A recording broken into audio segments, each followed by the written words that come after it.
आज का प्रातः क्लास है 10 जुलाई 1964। रिकॉर्ड चला है आज नहीं तो कल बिखरेंगे बादल।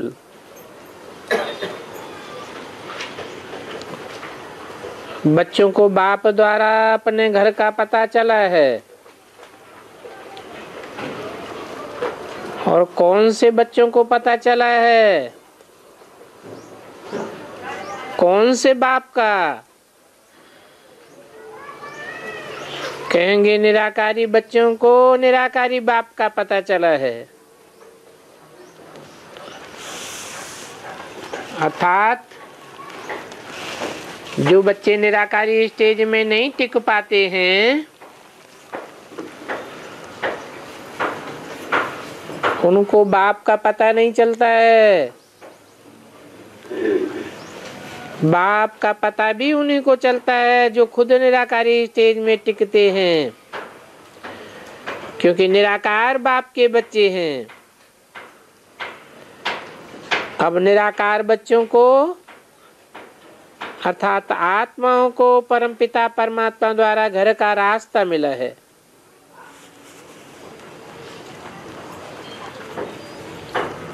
और बाप कहते हैं इस पतित दुनिया में बहुत दुख है,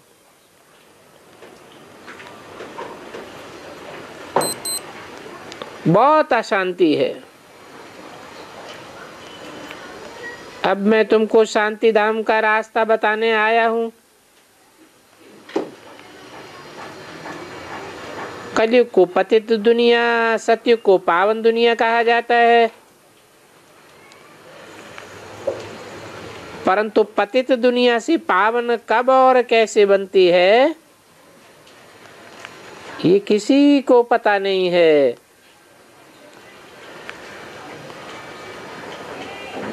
जिनको पता नहीं है तो कहेंगे बिल्कुल ही तुच्छ बुद्धि हैं। अभी तुम बच्चों की बनी है पवित्र स्वच्छ बुद्धि।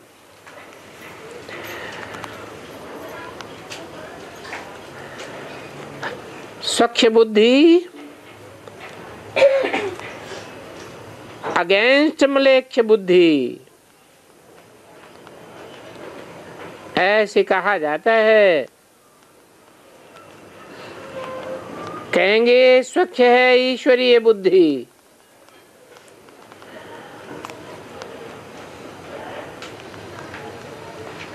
म्लेच्छ बुद्धि आसुरी बुद्धि।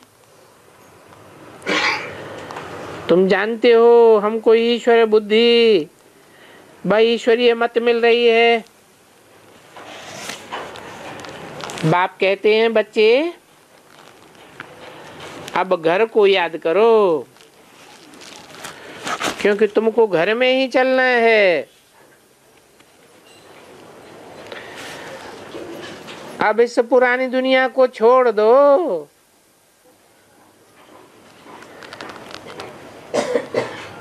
अब रात पूरी होनी है, दिन आ गया है।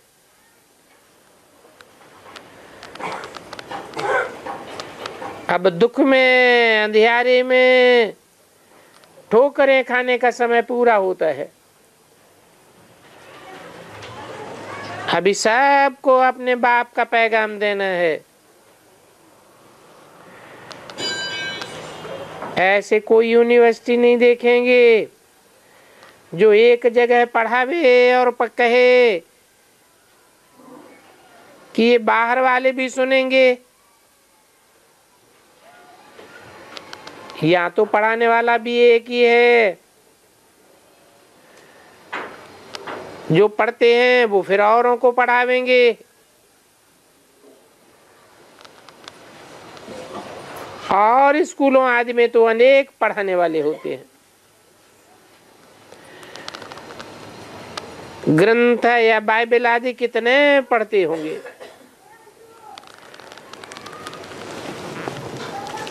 परंतु बाइबल पहले पहले किसने पढ़ाया?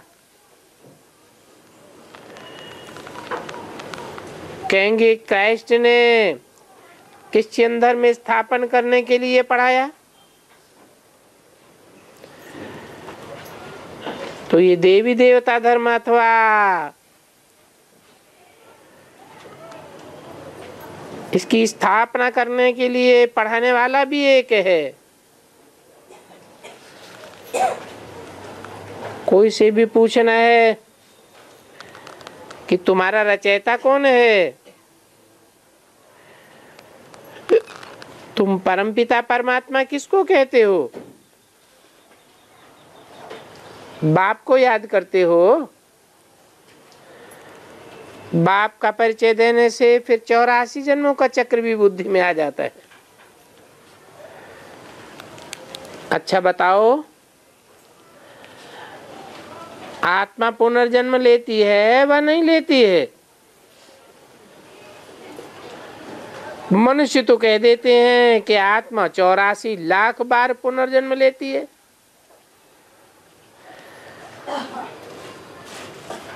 क्या परमात्मा भी 84 लाख बार जन्म लेते हैं?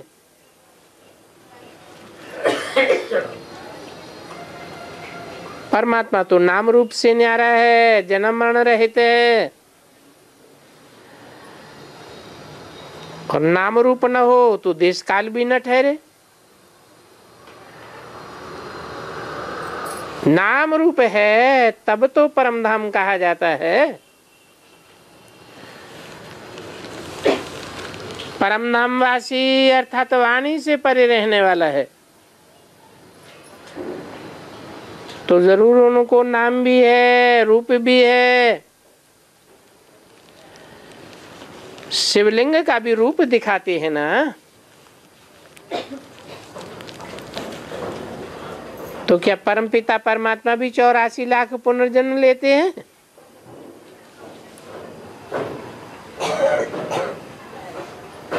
ऐसे ऐसे कह के तुम उनको बिल्कुल रंग बता सकते हो।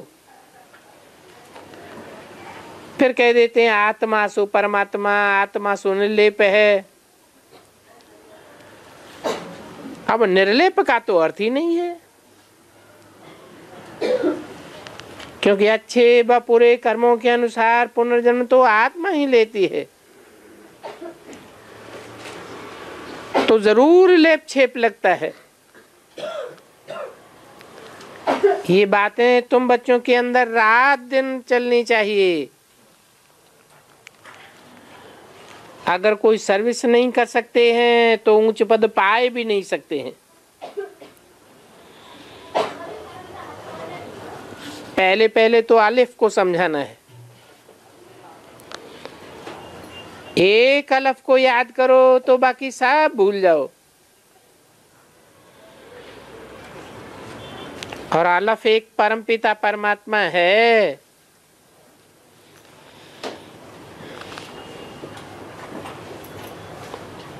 तो पूछो, क्या बे पे टे ते ये भी परमात्मा हैं?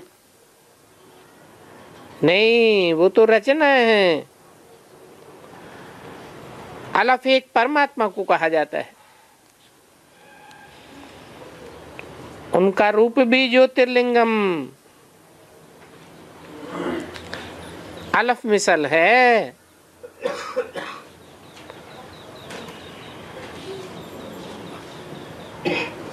तिलक भी स्टार मिसल देते हैं,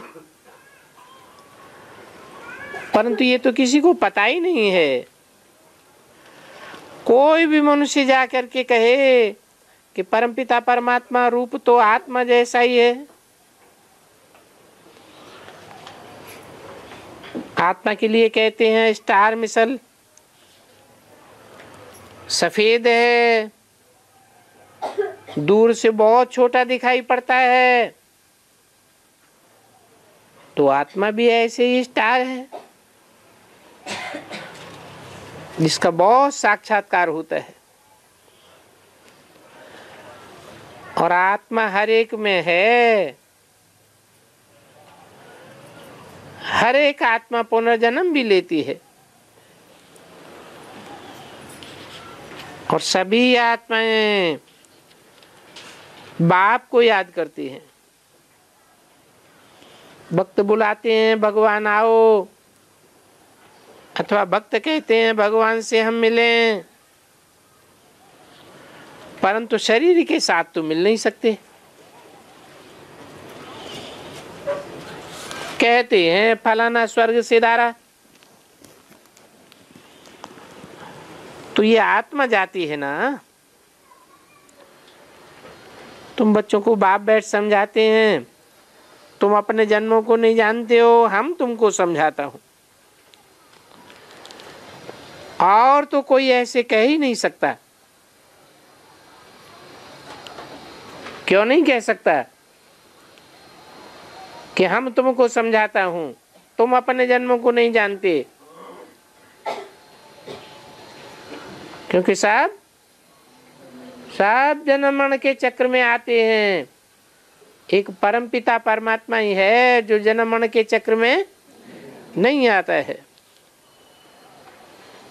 84 लाख जन्मों की बातें तो कोई को याद नहीं रहेंगी। कहाँ 84 जन्म और कहाँ 84 लाख,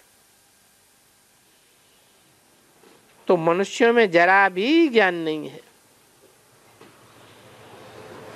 नाम से तो बड़े बड़े विद्वान पंडित आचार्य हैं। अभी बाप कहते हैं जो कुछ पढ़े लिखे हो वो काम का नहीं रहा। अभी तुम सिर्फ मुझे याद करो तो तुम्हारे विकर्म विनाश होंगे। बोलो, तुम क्राइस्ट को क्यों याद करते हो? क्या उनके पास जाना चाहते हो? जरूर क्राइस्ट यहां आवेगा। आत्मा और उनके शरीर को याद करते हैं ना, वो जानते भी हैं कि क्राइस्ट फिर से आवेगा। किस अंदर में स्थापन करने के लिए? 10/7/64 की वाणी का दूसरा पेज। और क्राइस्ट तो जरूर वो ही चाहिए जिस क्राइस्ट को पहले भी क्रॉस पर चढ़ाया था। वो आए थे धर्म स्थापन अर्थ, फिर वही क्राइस्ट आवेगा। आवेगा तब जब ये क्रिश्चियन घराना ही नहीं रहेगा।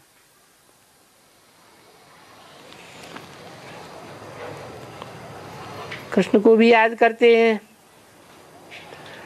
समझते हैं कृष्ण के साथ ही स्वर्ग था, तो उनको आना पड़े, परंतु कब आवेंगे? हम याद करते हैं इससे क्या होगा तो जानते ही नहीं। पति से पावन तो बन नहीं सकेंगे। पतित मनुष्य तो खुद ही दुखी हैं, तब तो पावन बनना चाहते हैं। तो पावन दुनिया में है निर्वाण धाम, अथवा तो कहें जीवन मुक्ति धाम। आत्मा चाहती है हम वापस जावें। क्यों वापस जावें? क्योंकि आत्मा को यहाँ दुख है। दुखी आत्मा बाप को तो जानती ही नहीं। अभी तुम तो सन्मुख बैठे हो, तुम जानते हो बेहद के बाप से स्वर्ग का वर्षा ले रहे हैं। यहाँ नशा चढ़ता है, बाहर जाने से फिर वो नशा कम हो जाता है।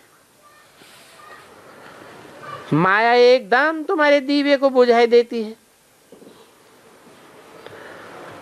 छोटे छोटे दीपों को माया के तूफान उड़ाई देते हैं। अभी सन्मुख बैठने से तुमको नशा चढ़ता है कि शिव बाबा ब्रह्मा के तन से हमको स्वर्ग का मालिक बनाने आया है।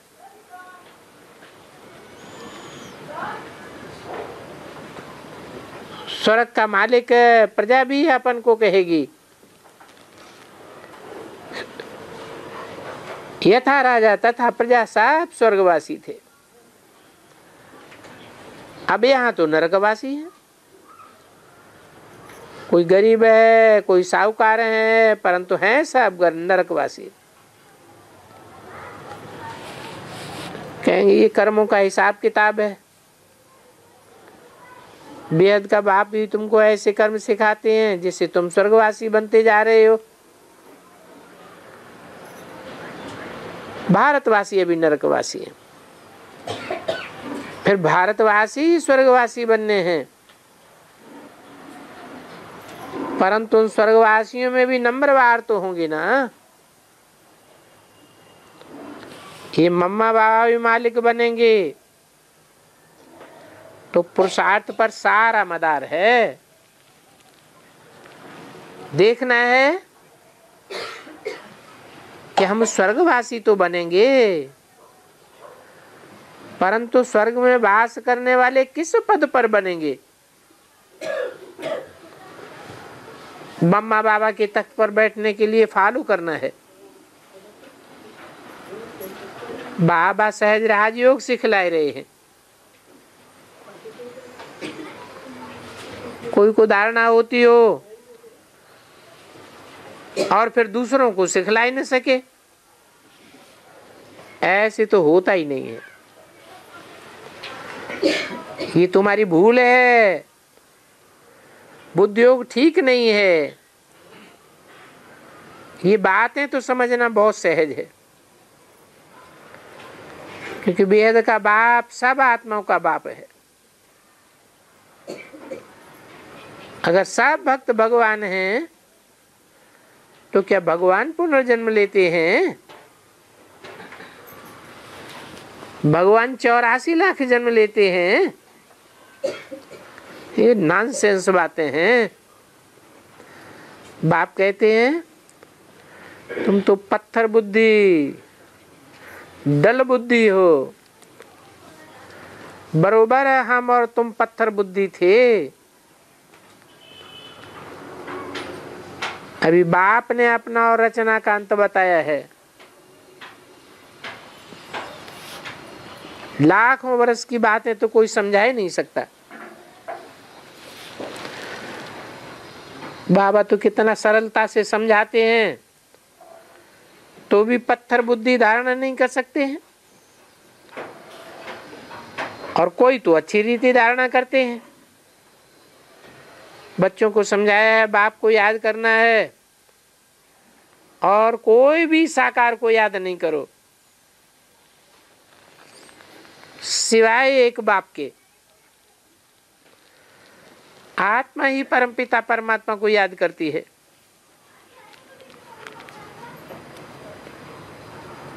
बाप कहते हैं मैं आया हुआ हूं,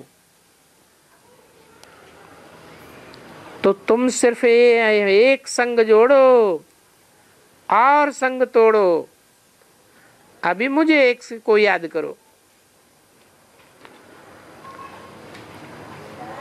और कोई साकार को याद किया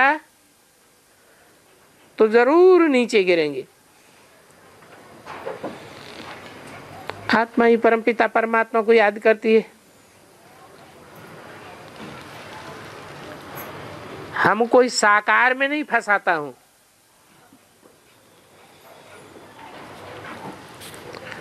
अपन को आत्मा समझ निराकार बाप को याद करो। अभी मैं तुमको लेने आया हूं, क्योंकि 84 का चक्र पूरा होता है। कलयुगांत तक तुम 84 जन्म लेते हो।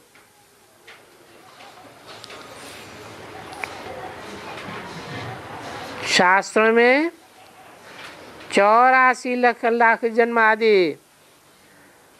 ये फालतू बातें लिख दी हैं। गोया शास्त्रों ने मनुष्यों की दुर्गति की है।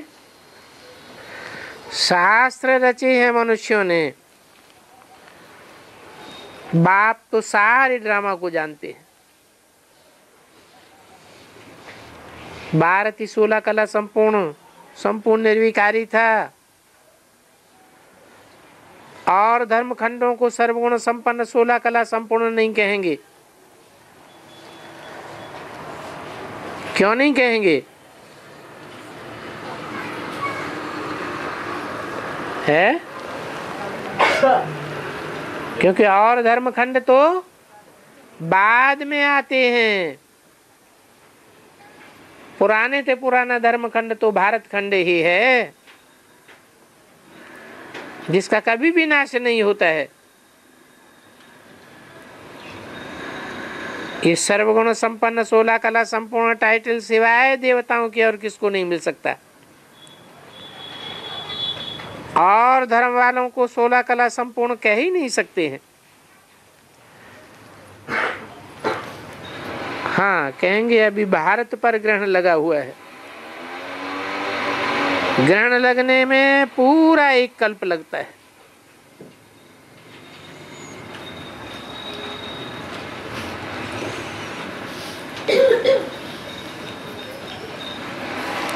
किसको?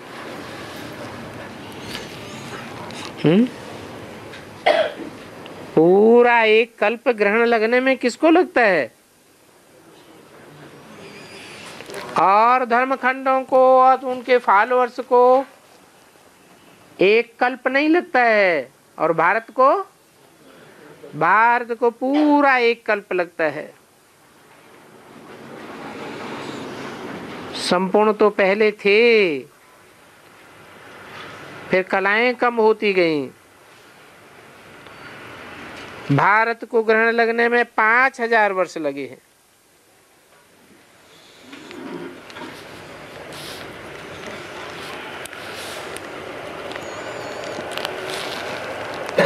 त्रेता में 2 कलाएं कम होती हैं, परंतु हम 2 कला क्यों कहते हैं? क्वार्टर कला कम हुई या आधा कला कम हुई, ऐसे क्यों नहीं कहते हैं? गोया हमको 16 कला से नीचे आना ही है।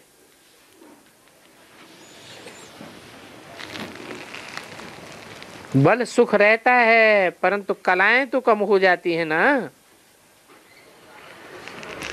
तो बुद्धि से काम लिया जाता है। 2 कलाएं फट से खलास हो ही नहीं सकती। अभी तो पूरा ग्रहण लगा हुआ है। अभी बाप कहते हैं देह सहित देह के सब संबंध, सब पदार्थों का मोह छोड़ दो और सब कुछ मुझे दान में दे दो। इन सबको छोड़ो, माम एकम याद करो। ये हेवनली गॉड फादर कहते हैं। कोई भी मनुष्य को हेवनली गॉड फादर कभी नहीं कहेंगे। क्यों नहीं कहेंगे?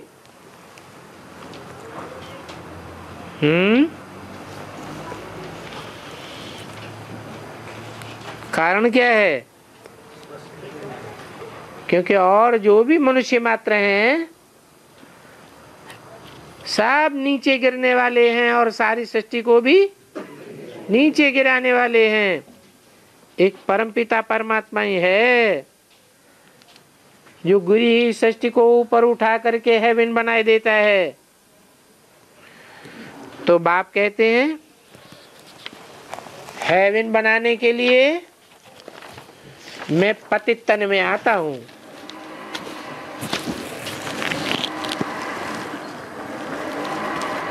और उनके बहुत जन्मों के अंत में प्रवेश करता हूं,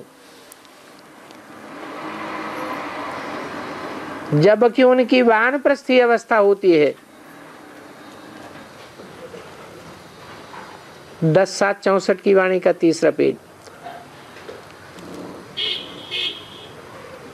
वानप्रस्थ अवस्था वाला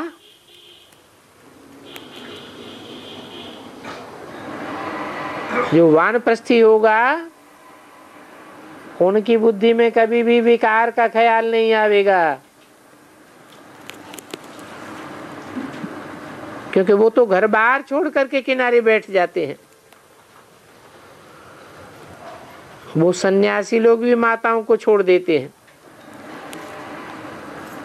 उनसे पूछा जाए इन माताओं ने क्या दोष किया? यहाँ तो वानप्रस्थ ऑटोमेटिकली हम सब हैं।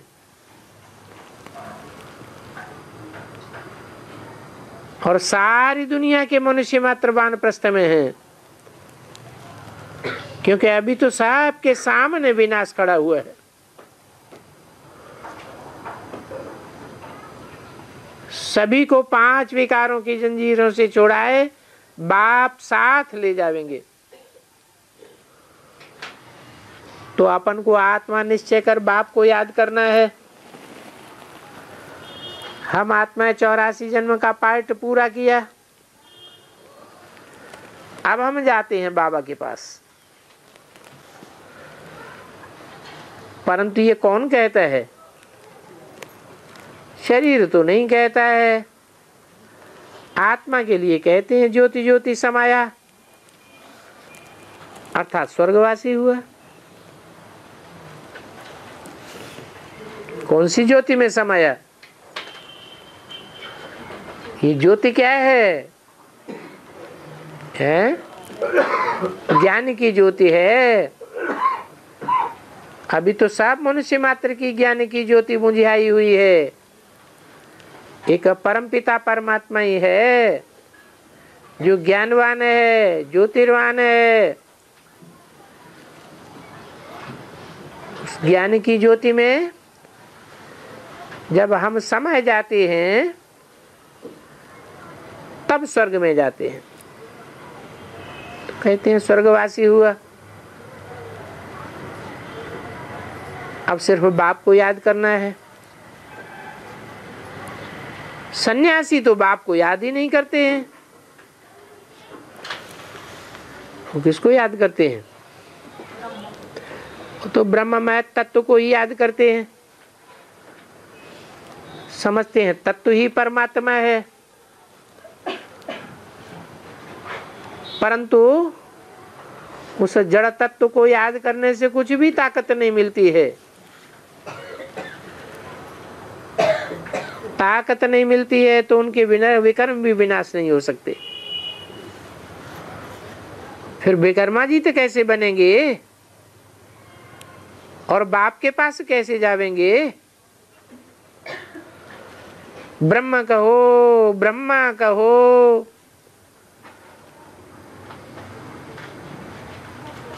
दोनों ही जड़त्व में है ना,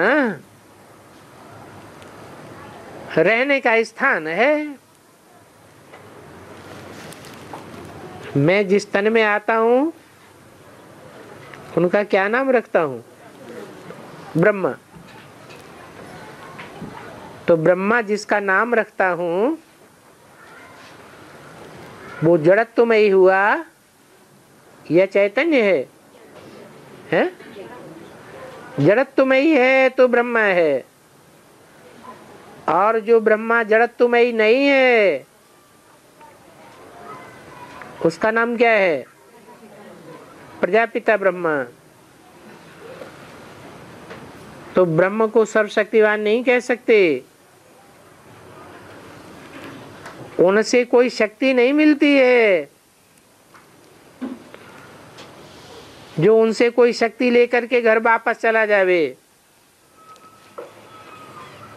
वो तो कह देते हैं हम ही ईश्वर हैं। आगे तो हम भी ऐसे ही समझते थे, समझते थे सब परमात्मा ही परमात्मा है, जिधर देखूं उधर तू ही तू है। परंतु अभी समझते हैं वो तो रंग बात हो गई। बाप कहते हैं तुम मेरे को भी पुनर्जन्म में ले आते हो। अभी तो तुम बाप को जान गए हो, सारा कल्प तुम देह अभिमानी बने, अभी तुमको देह ही अभिमानी बनना है। तुम्हारा पार्ट पूरा होता है। इसलिए बाप कहते हैं देही अभिमानी बनो। आत्माओं से बात करते हैं। सत्युग में आत्मा परमात्मा का कोई ज्ञान नहीं रहता है।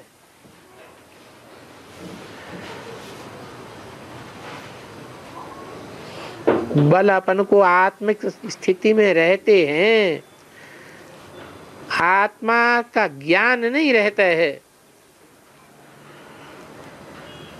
कि आत्मा 84 जन्म लेती है।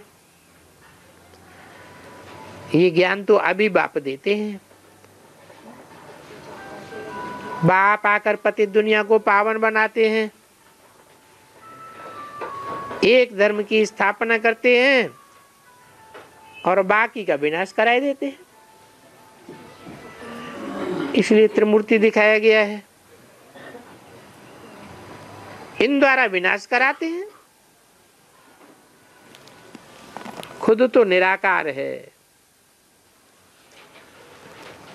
आर्गन से बगैर ज्ञान कैसे देंगे? इसलिए कहते हैं मुझे भी शरीर चाहिए।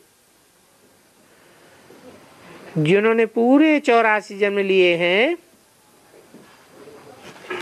उनको ही बाप समझाते हैं। क्यों? 83, 82 या कम जन्म लेने वालों को क्यों नहीं समझाते हैं? हैं? क्योंकि उनको समझाने से भी कोई फायदा नहीं है, वो आत्मा नहीं बनेंगे, आत्मिक स्थिति में इस तरह नहीं टिकेंगे जो अंत में 4.5 लाख की गिनती में आ जावे। रचयिता बाप समान बन जावे,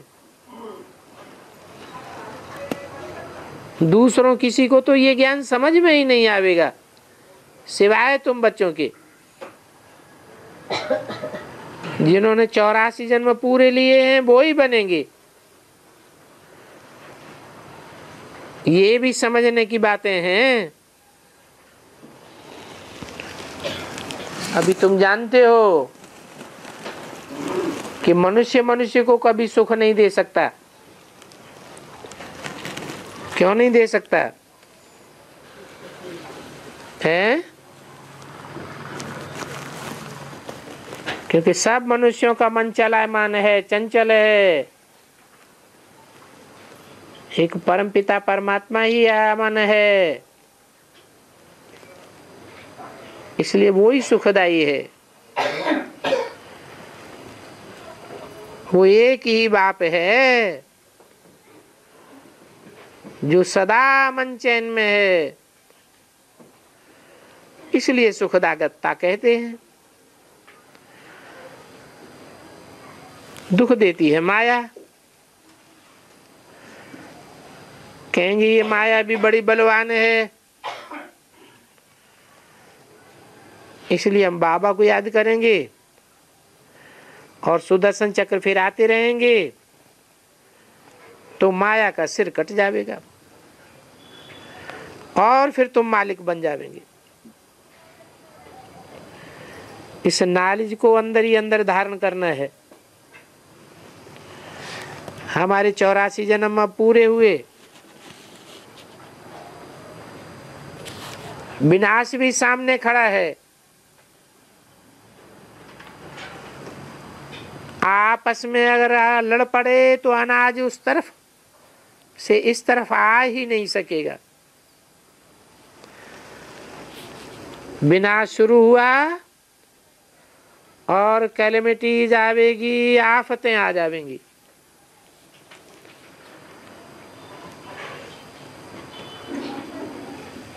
अभी ड्रामा में जो है उस अनुसार चल रहा है। तुम नई दुनिया के लिए पुरुषार्थ कर रहे हो, परंतु ये दुनिया तो जरूर बदलनी है। बाकी वंडरफुल बात ये है कि जो यहाँ सुनते हैं, यहाँ से बाहर जाने से फिर से एकदम भूल जाते हैं।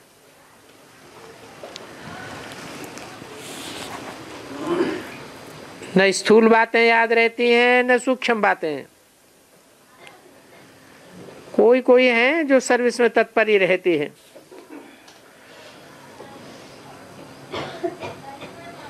गवर्नमेंट की जब एक्यूरेट सर्विस करें तभी एक्यूरेट पदवी पा सकते हैं। कोई कोई तो बहुत अच्छी रीति सर्विस करते हैं। और ये तो है ही याद की यात्रा। अपन से पूछना हम कितना याद करते हैं, और तो सभी देहधारियों को याद करते हैं। यहाँ बाप कहते हैं अशरीरी बन, अशरीरी बाप को याद करो। मुझे ही शिक्षा देने के लिए आना पड़ता है। लौकिक संबंधों की तो झट याद आ जाती है, और बेहद के बाप के लिए भूल जाते हैं। अरे बाप को थोड़ा ही भूलना है। 5000 वर्ष के बाद बाप आए हैं, कहते हैं अभी मुझे याद करो। तुम फिर क्यों भूल जाते हो? अभी तुम पियर घर बैठे हो, फिर ससुर घर में जावेंगे। वहां जाने के लिए हम तुमको लायक बनाता हूं। पहले मेरे घर चलना है। मैं तुम्हारा बाप हूं ना, तो अब घर चलना है। बाप को तुम कितना भूल गए हो। घर याद कराने में भी मेहनत लगती है। ब्राह्मणों के संग में रहने से याद रहती है, फिर भूल जाते हैं। शूद्रों के संग में रह गए तो खेल खलास, फिर सजाएं भी बहुत खानी पड़ेंगी। बल वहां स्वर्ग में सुखी तो सब बनेंगे, परंतु फिर मर्तबा भी तो चाहिए ना। जो ऊंच मर्तबा पावेंगे वो दुख सजा कम भोगेंगे। दुख दुनिया में भी मर्तबे होते हैं। कहते भी हैं बड़ा कहाओ ना, बड़ा दुख पाओ ना। कितनी फिक्रात रहती है, नींद ही सारी फिट जाती है।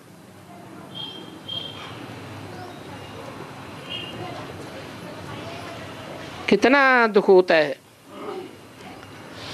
प्रजा को दुख देख करके राजा को भी जरूर दुख होगा। बाप कहते हैं अभी हमारी रचना दुखी हो रही है। इस रचना को अभी मुझे सुखधाम पहुंचाना है। अच्छा, ओम शांति। बाबा ने 13/3/63 को चैम्बूर में जाके वाणी चलाई। देखो बच्चे, अभी कलयुग है।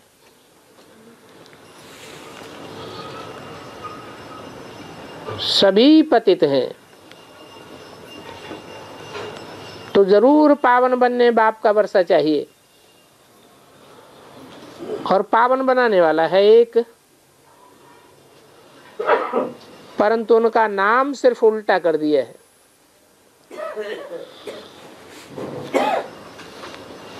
राम कहने मात्र से बुद्धि त्रेता में चली जाती है। अगर शिव कहें तो वो है सदा सुख देने वाला सदा शिव। तो बाप कहते हैं देखो, माया ने कांटों का जंगल बनाई दिया है।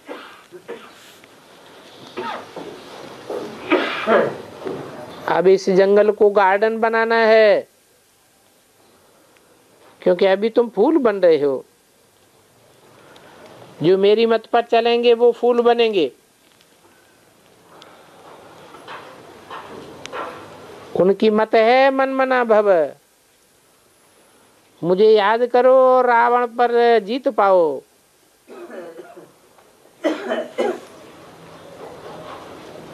धनुष विकारों का तोड़ा तो लक्ष्मी व सीता को बनेंगे।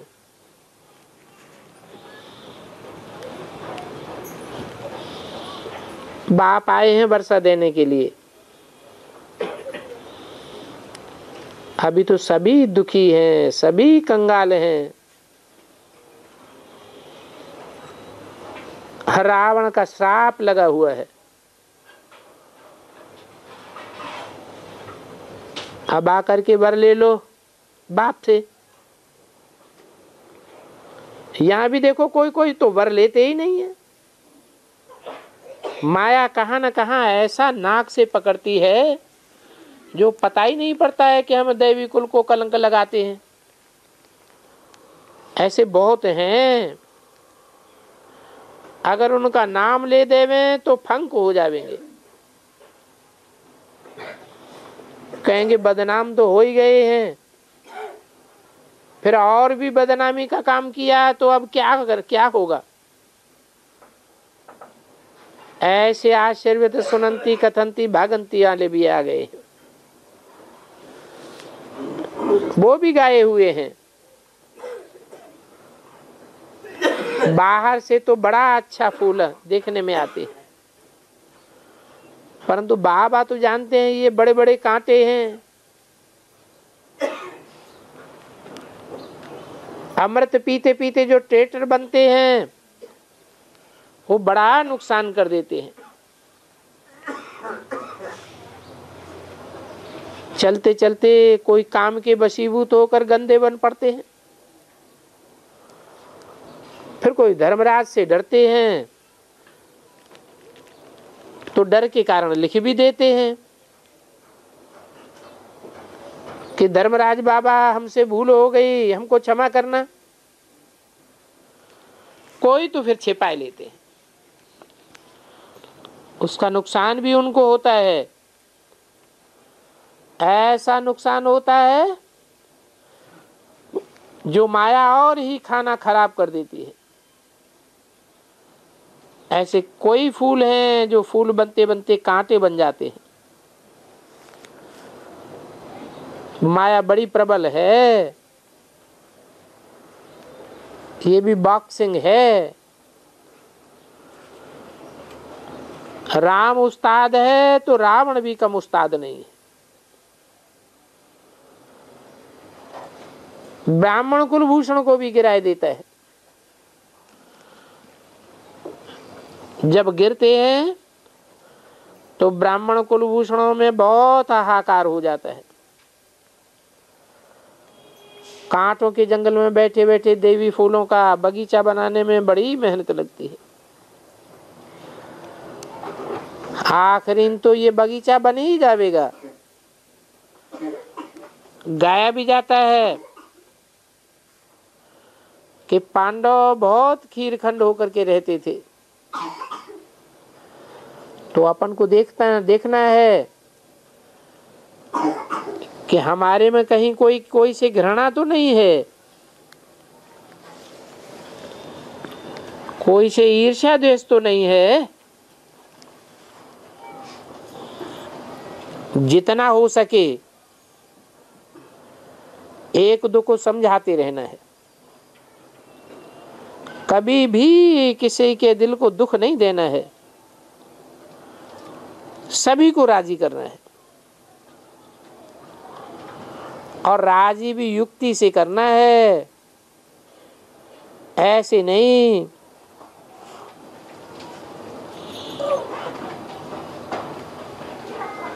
कि अपनी भी धारणाओं में खोट कर दो और लेने के देने पड़ जाएं। दान भी पात्र को देना होता है, असुर को तो दे ही नहीं सकते। हम तो ईश्वरीय संतान हैं, तो आसुरी संतान को युक्ति से ईश्वरीय संतान बनाना है। जैसे हम बने हैं वैसे उनको भी बनाना है। ईश्वरीय संतान में तो कोई भी अवगुण नहीं होना चाहिए।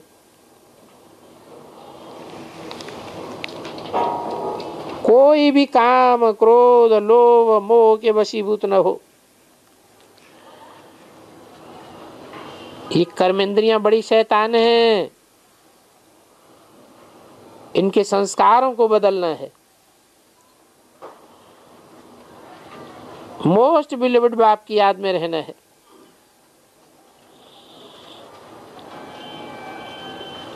अवगुणों का दिखावा करके बाप का नाम बदनाम नहीं करना है।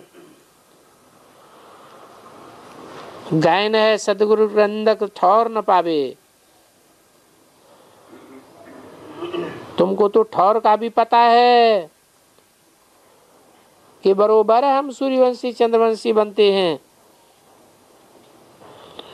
उन गुरुओं को तो ये भी पता नहीं है कि उनके पास कौन सा ठौर है। ऐसे ही कहते रहते हैं सदगुरु निंदक ठौर न पावे। वो गुरु लोग तो बहुत ही डराते रहते हैं। भक्त लोग समझते हैं शाप देंगे तो हमको ठौर नहीं मिलेगी, परंतु उनके पास तो कोई भी ठौर नहीं है। उनको कुछ भी एम ऑब्जेक्ट का पता नहीं है। कहते हैं सदगुरु निंदक ठौर न पावे। शूटिंग कहाँ होती है, हैं? कैसे? ब्राह्मणों की दुनिया में इस बात की शूटिंग कैसे होती है?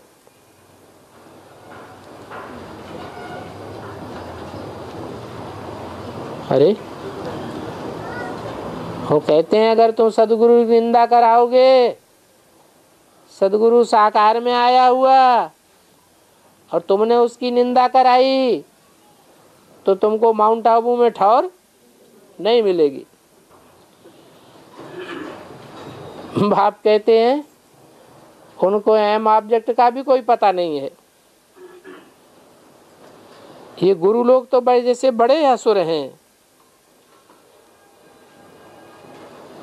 इन जैसा पाप आत्मा तो कोई होगा भी नहीं। इसलिए बाप कहते हैं सुंदर मेला कर दिया जब सदगुरु मिला दलाल। तो अभी कलयुगी गुरुओं का आधार क्यों लेते हो?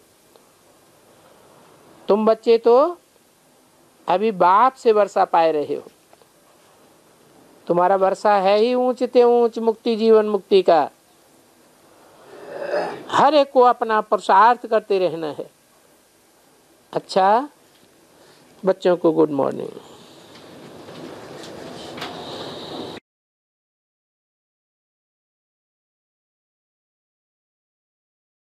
मैं राजाई पढ़ाने के लिए आता हूँ और राजाई में सिर्फ राजाई पद पाने वाले ही नहीं है। राजा अकेला राज्य चलाता है या अपने सहयोगियों के साथ राज्य चलाता है? तो उसका परिवार नहीं है राजा का, है? राजा का परिवार है। तो जो भी परिवार में है वो सब राजपद पाने वाले हैं। राजा के 10 बच्चे हों, छोटा बच्चा भी होगा तो उसका भी मर्तबा राज्य में होगा या नहीं होगा? है? होगा। वो भी एक तरह से छोटा राजा है। तो ऐसे नहीं 108 ही राजाएं हैं। राजाएं तो 16,108 हैं जो नंबरवार राजाई चलाने वाले हैं टाइम टू टाइम। लेकिन उनकी प्रजा भी राजा जैसी ही है। यथा राजा तथा प्रजा। प्रजा का जो व्यक्ति एक बात कहेगा, राजा भी वही बात बोलेगा।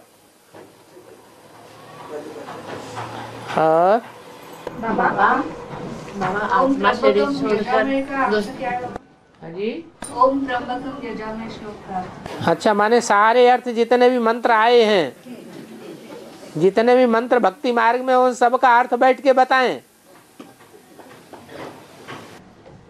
बाबा आत्मा शरीर एक शरीर छोड़ आत्मा एक शरीर छोड़कर दूसरे शरीर में जाती है। फिर उसके नाम से तेरहवीं करके उनको गाँव लोगों को भोजन क्यों खिलाते हैं बाबा? खिलाते हैं तो आगे क्यों खिलाते हैं बाबा? अरे वो तो हिंदू खिलाते हैं, सब धर्म वाले खिलाते हैं। है? कौन खिलाते हैं? हिंदू धर्म वाले खिलाते हैं। कोई जरूरी थोड़ा ही कि जो काम करते हैं वो सब सच्चा काम कर रहे हैं। और बाबा मुरली में बोला है कि शिव बाबा बहुत भटका है इसके रथ में ज्ञान देने के लिए, अभी नहीं भटकेंगे। तो यह तो बाप का मुकर्रर रथ है, फिर भटकने के लिए दरकार क्यों थी बाबा? है भटकने की दरकार क्यों थी? क्योंकि बाप का तो मुकर्रर रथ है। भटकते वो हैं जिनको सच्चा रास्ता नहीं मिलता है। जिनको सच्चा रास्ता मिल गया उनको भटकने की क्या दरकार है? दरकार है? तो फिर ऐसा मुरली में क्यों बोला बाबा शिव बाबा बहुत भटका है इसके रथ में ज्ञान देने के लिए? हाँ, रथ में ज्ञान देने के लिए का मतलब हुआ कि रथधारी को भटकना महसूस हो सकता है, लेकिन शिव बाबा को महसूस नहीं हो सकता। और बाबा भारत की में राहु की दशा और बृहस्पति की दशा कब बैठती है? तो भारतवासी दुखी होते हैं, अपने को मौज में नहीं समझते हैं, तो राहु की दशा है। जब आनंद में है, खुशी में है, तो बृहस्पति की दशा है। भारत पर बाबा, भारत हाँ, भारत पर ही, भारत पर तो भारतवासियों पर। और बाबा सीताफल और रामफल दिखने में एक जैसे हैं, मगर एक जैसे कहाँ हैं? सीताफल में ऊपर फुड़ियाँ फुड़ियाँ होती हैं, और रामफल तो ऊपर से चिकना है, बड़ा चालाक है।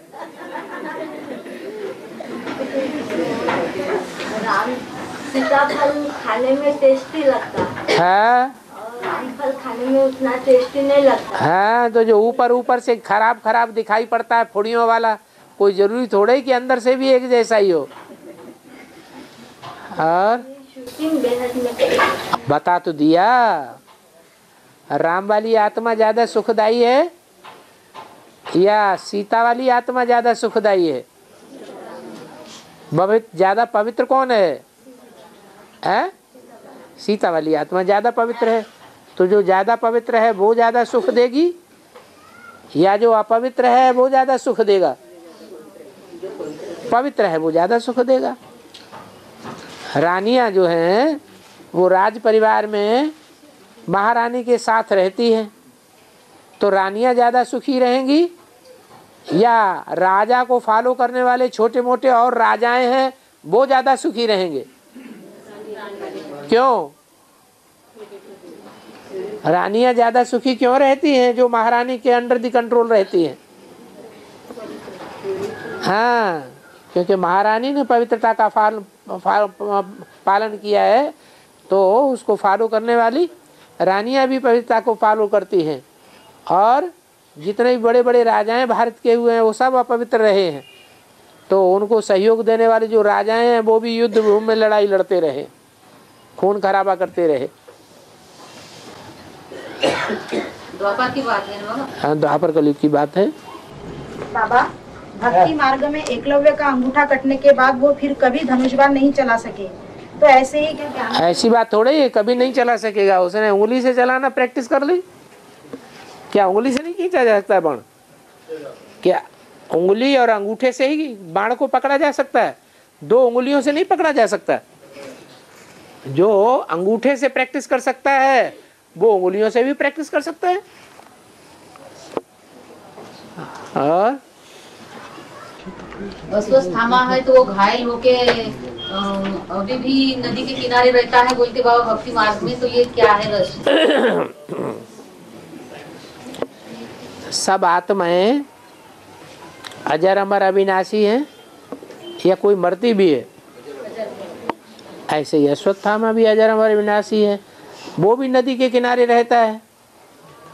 नदी कौन है? कन्याएं माताएं ही नदियां हैं, उन्हीं के किनारे रहता है।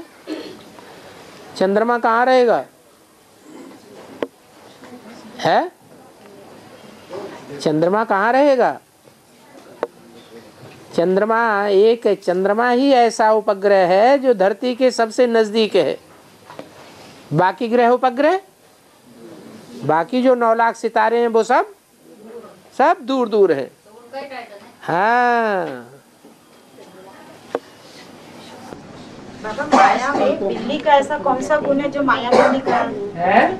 माया में बिल्ली का ऐसा कौन सा गुण है जिससे माया बिल्ली का है? सारा दूध अप कर जाती है।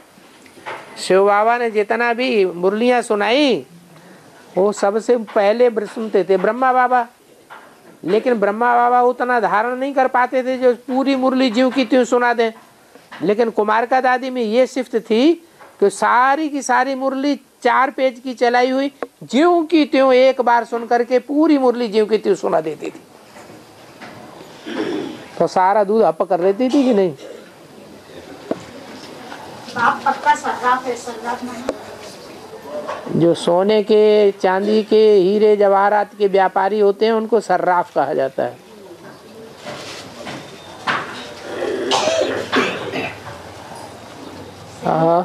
है नेमिनाथ, आपस में इकट्ठे बैठ करके चर्चा करते हैं, वो सेमिनार है। और बाबा मुरली का पॉइंट है कि पहले सत्व प्रधान सन्यासी थे, फिर जाकर तमो प्रधान बने, पहले सर्प बने, फिर वैराग्य आया तो जाकर सर्प वाला आदि बने है। तो सर्प वाला सर्प कहते हैं विकारी और बला कहते हैं भूत। या तो सर्प बनते हैं या तो ज्यादा विकारी होने के कारण अकाले मौत होने वाले बला बनते हैं। बला माने भूत, भूत प्रेत बन जाते हैं। और ससुर घर और पियर घर किसे कहेंगे? ससुर घर है विष्णु का, पियर घर है ब्रह्मा का। ब्रह्मा का माने क्या? ये भी संगम में जो आपका घर है भी है, संगम में जब आपका घर है ब्रह्मा का, हाँ, उसी को पियर घर कहेंगे। और क्या? अभी पियर घर में है या विष्णु घर में है? पियर घर में है। सत्यु को तो बाद में आवेगा, पहले सत्यु कहाँ आवेगा? स्वर्णिम संगम में पहले सत्यु का आवेगा, तो उसमें नंबर बार स्वर्ग में होंगे। बाबा एडवांस में अगर कोई आत्मा की अकाली मौत होती है तो वो आत्मा फिर से जन्म लेगी क्या? एडवांस से एडवांस में चलने वाली कोई आत्मा की अकाली मौत होती है, हाँ, तो वो आत्मा फिर से दोबारा जन्म लेगी? बिल्कुल जन्म लेगी। उसने तो ज्ञान लिया हुआ है ना कि हम इसी शरीर से कंचन काया बनाएंगे, तो थोड़े समय के लिए भूत प्रेत बनेगी, बाद में फिर दोबारा जन्म लेकर के और कंचन काया बनाएगी। उसका पुरुषार्थ वो बाद में जन्म लेगी, वो फिर पुरुषार्थ कैसे करेगी? पुरुषार्थ कमजोर हो जाएगा। है बाबा है 5-8 के बारे में कहा है कि ये जो बच्चे सेंटर पर रहते हैं और शांति पाए लाते हैं, पर चिंतन करते, सुनी सुनाई बात पर विश्वास रखते हैं, हाँ, झूठ बोलते हैं, तो उनका पाप क्या है? उनका पाठ 100 गुना पाप का बोझा चढ़ाते हैं। उन्हें 16 घंटा सेवा करनी चाहिए, बजाय 16 घंटा सेवा करने के 16 घंटे सर्विस करते हैं या डिस सर्विस करते हैं? डिस सर्विस करते हैं। तो उनका पार्ट जन्म जन्मांतर दास दासी का बनेगा या राजा रानी का बनेगा? दास दासी का बनेगा। बाबा ब्रह्मा को ज्ञान चंद्रमा भी कहते हैं और उनको फिर बुद्धू भी कहते हैं। ब्रह्मा को ज्ञान चंद्रमा भी कहते हैं, फिर उनको बुद्धू भी कहते हैं। बुद्धू, तो चंद्रमा को आप क्या समझते हैं? हैं? चंद्रमा ने दुष्कर्म किए या नहीं किए?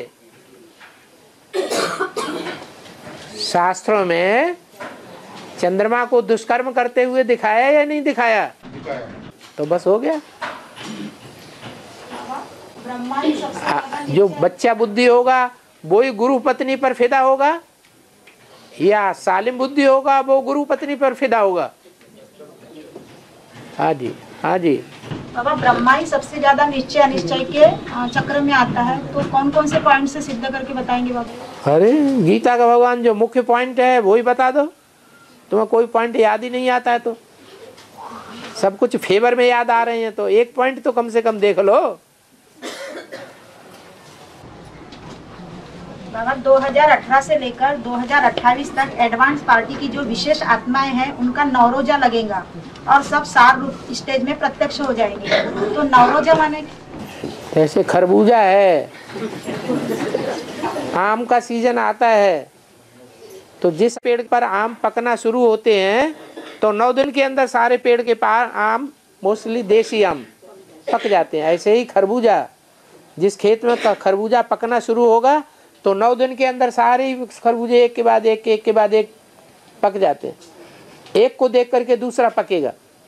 जैसे सड़ांध लगती है कोई चीज में, फलों में, तो एक फल को सड़ांध लगेगी, उसका सड़ांध दूसरे फलों में जल्दी जल्दी फैल जाती है। तो ऐसे ही उसको नवरोजा कहा जाता है। नवरोज में खेल पूरा हो जाता है। और सब बातों को छोड़कर अपने कल्याण की सोचो, नहीं तो हसद हो जाता है। हाँ, सोचो ना। जब तब बच्चे हसद में आ जाते हैं तो बाप का ध्यान उनकी ओर जाता है। हाँ, हसद माने हसद माने डिप्रेशन। और हाँ बाबा, बच्चे तुम त्रिमूर्ति की जयंती अक्षर शिव जयंती अक्षर लिखते हो, परंतु इस समय त्रिमूर्ति तो है नहीं। तुम कहेंगे शिव बाबा ब्रह्मा द्वारा सृष्टि रचते हैं। हाँ? तो जरूर साकार में चाहिए ना। हाँ? बाकी विष्णु और शंकर इस समय कहाँ है? हाँ? जो तुम त्रिमूर्ति के। हाँ, जिस समय वाणी चल रही थी उस समय विष्णु और त्रिमूर्ति प्रत्यक्ष हो गए थे क्या? है? इसीलिए बोला। अभी तो है, अभी कहाँ है उसका जवाब तुम देंगे या नहीं देंगे? है? अरे विष्णु और शंकर कहाँ है, इस बात का जवाब तुम देंगे या नहीं देंगे? है? अरे वह ब्रह्मा कुमारियों से ही प्रश्न पूछेंगे। भगवान सर्वव्यापी नहीं तो एक व्यापी कहाँ है? सिर्फ पूछना ही आता है, जवाब देना नहीं आता। अगर जवाब देना नहीं आया तो हो सकता है कि जो बेसिक में अभी चल रहे हैं वो तुमसे आगे निकल जाएंगे और तुम पीछे के पीछे ही रह जाएंगे। वो आज नहीं जानते हैं कि विष्णु कहाँ है और शंकर कहाँ है। कल वो तुमको पढ़ाई पढ़ाएंगे। क्या पढ़ाई पढ़ाएंगे? पढ़ाई पढ़ा के बाबा के महावाक्यों के आधार पर साबित करके दिखा देंगे कि ये है विष्णु का पार्ट, ये है शंकर का पार्ट और ये है ब्रह्मा का पार्ट। जिंदगी में जीते हुए मर गए ब्रह्मा की बात ही छोड़ दो।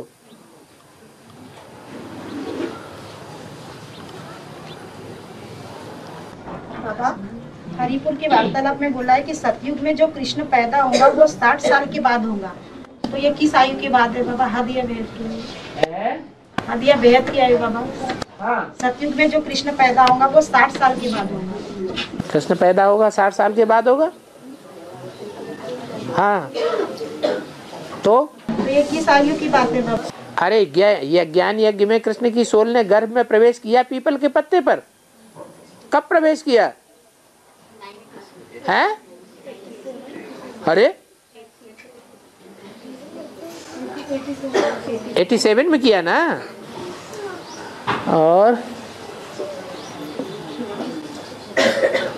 ओम शांति।